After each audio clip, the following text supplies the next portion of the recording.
특정한 이념을 지닌 소위 윤석열 정권의 핵심을 장악하고 있는 이른바 뉴라이트로 불리는 세력들이 이념 전쟁의 도구로 공영방송의 틀을 활용하려는 것 아닌가 하는 판단을 할 수밖에 없습니다.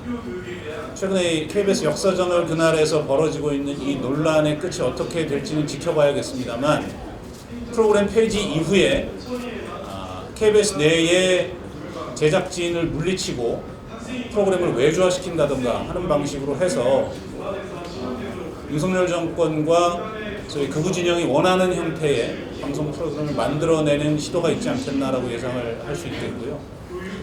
진행자 교체라든가 다른 모든 이슈들도 동일한 방향성을 가리키고 있다고 생각합니다.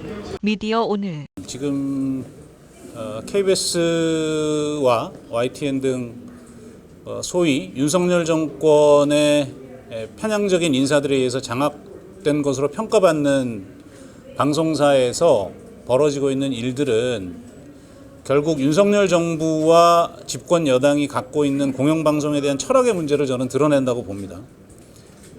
한국 사회를 구성하고 있는 다양한 주체들이 합리적 공론장을 만드는 것이 아니고 특정한 이념을 지닌 소위 이 윤석열 정권의 핵심을 장악하고 있는 이른바 뉴라이트로 불리는 세력들이 이념 전쟁의 도구로 공영방송의 틀을 활용하려는 것 아닌가 하는 판단을 할 수밖에 없습니다.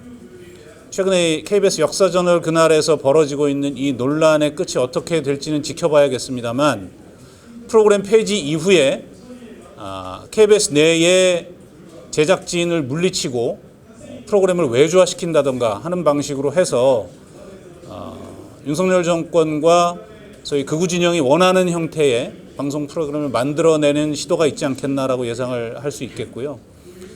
진행자 교체라든가 다른 모든 이슈들도 동일한 방향성을 가리키고 있다고 생각합니다. 아까 방송 3법 제2법 말씀하셨는데 부족한 부분은 보완 입법도 하셔야 된다고 하셨잖아요. 그러면은 이게 수정할 사안도 있다고 좀 보십니까? 평가는 다양하니까요. 보는 시각에 따라서 그러니까 어떤 법안을 만들어도 100점짜리 법안이 나오긴 어렵지 않습니까?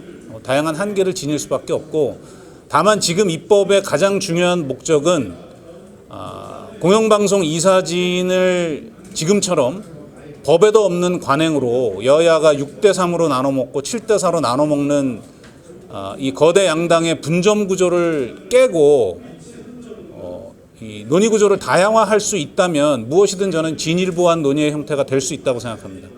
그래서 저희가 방송 3법을 처음에 지난 국회에서 발의하는 과정에서도 5만의 시민 청원으로 만들어진 법안이라는 거 다시 한번 기억해 주시면 좋겠고, 또 논의 과정에서도 저희는 문을 열어놓고 있었습니다.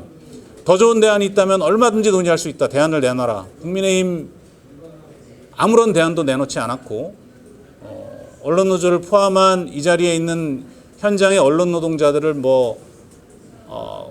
극언을 동원해서 모욕하고 폄훼해왔던 사실은 잘 기억하실 겁니다. 그런 방식으로 대응한 결과가 22대 총선 결과라고 저는 생각합니다. 그러니까 윤석열 정권의 언론 장악에 대한 행태는 이미 심판이 내려졌고, 그 언론 장악과 언론 정책을 주도했던 세력들과 결별하지 않으면 국민의힘은 앞으로 어떤 선거에서도 이기기 어려울 거라고 생각합니다. 대호각성하고 지금이라도 합리적인 대화의 문을 열어야 한다고 저는 생각합니다. 지금 국정조사는 그러니까 YTN 외에 이제 다른 KBS 이사진 교체라든지 이런 걸 다 포함해서 해야 된다는 말씀이시죠? 당연히 그렇고요. 저희가 방통위 2인 체제의 불법성을 오래전부터 지적해 왔고, YTN 매각 또 이 MBC 박문진 이사진에 대한 교체 작업을 포함한 다양한 그리고 대단히 무거운 현안들이 방통위 2인 체제의 불법 상태에서 진행이 되어 왔습니다. 이런 것들에 대한 면밀한 국정조사와 재발 방지가 대단히 중요한 이슈이고, 특히 YTN 매각의 경우에 정부는 표면적으로 공공기관 경영 효율화라는 목표를 내세웠지만, 김백 YTN 사장은 취임 이후에 대선 과정의 YTN 보도가 매각으로 이어졌다라는 취지의 발언을 했습니다. 결국 YTN 매각의 배경에 정권의 정치적 의도가 강하게 깔려 있다라는 것을 내비치는 발언입니다. 이 부분에 대한 진상규명이 필요하고요. 또 방심위와 선방심위를 동원한 언론에 대한 입틀막, 무더기 중징계, 무더기 제재들에 대해서 반드시 국정조사가 필요합니다.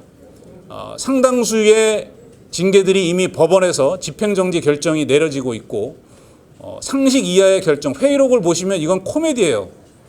그러니까 이런 일들이 어떻게 세금으로 운영되는 독립민간기구에서 벌어졌는지에 대한 진상 파악이 필요하고 향후의 재발 방지를 위해서 국정조사 이후에는 방송심의제도에 대한 전면 개편도 논의가 돼야 된다고 생각합니다.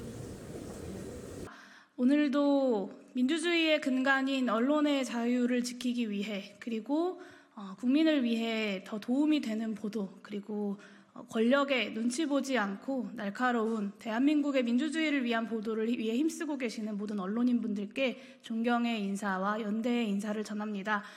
언론 장악 저지와 방송 3법 재의결이 반드시 이루어질 수 있도록 또 많은 언론인들의 보도와 관심을 부탁드리겠습니다. 감사합니다.